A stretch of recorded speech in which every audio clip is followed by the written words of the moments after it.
ternyata ada 3 kesalahan buat orang yang lagi bangun personal branding.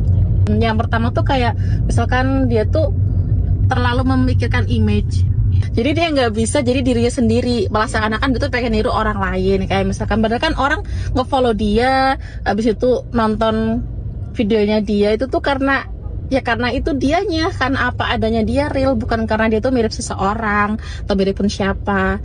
Nah, kadang juga ketika terlalu memikirkan image itu kadang kepikiran tuh gini, kalau overthinking ya, apalagi orang-orang introvert itu overthinking, nanti kalau videonya kelihatan sama temen aku gimana, kalau misalnya videonya dilihat sama kerabat aku, keluarga tuh gimana, terlalu overthinking. Jadi sebenarnya overthinking itu dikurangin aja, nggak perlu.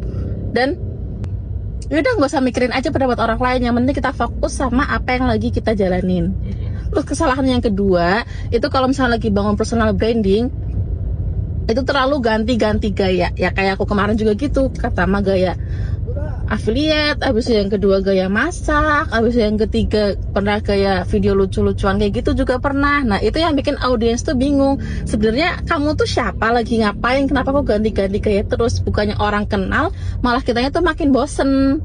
Yang bikin video tuh makin bosen gara-gara udah lama bikin video tapi nggak pernah ada yang FYP, mungkin nggak pernah ada yang bisa goal. Nah terus kalau kita bikin video juga sebenarnya nggak perlu mikirin FYP apa enggaknya, yang penting bikin video, posting, ya udah tinggal tidur, dan jangan dipikirin lagi, karena itu juga bikin overthinking, yang mana tuh malah bikin kita tambah stres, tambah bosen karena mikirin videonya nggak pernah naik.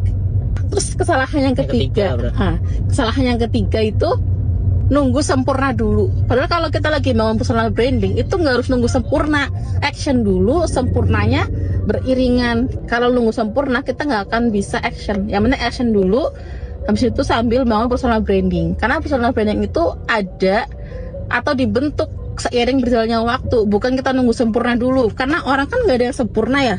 Nah jadi kalau misalnya kita nunggu sempurna, yang ada malah kita nggak pernah action, yang ada malah kita nggak pernah bangun personal branding. Nah jadi orang itu bakalan ngeliat video kita tuh karena ya real kita apa adanya, bukan karena yang dibuat-buat. Terus yang intinya dalam personal branding itu, orang tuh jadi tahu ketika ngeliat video, oh aku tahu orang ini, aku juga suka vibes-nya, aku suka pembahasannya. Nah itu yang bikin orang tuh jadi tahu personal kamu tuh siapa dan apa yang ada dalam diri kamu yang bedain kamu dari orang-orang lain. Jadi 3 kesalahan itu yang perlu kita hindari, nggak perlu jadi sempurna dulu baru kita bisa bangun personal branding. Karena intinya personal branding itu ada seiring dengan berjalannya waktu.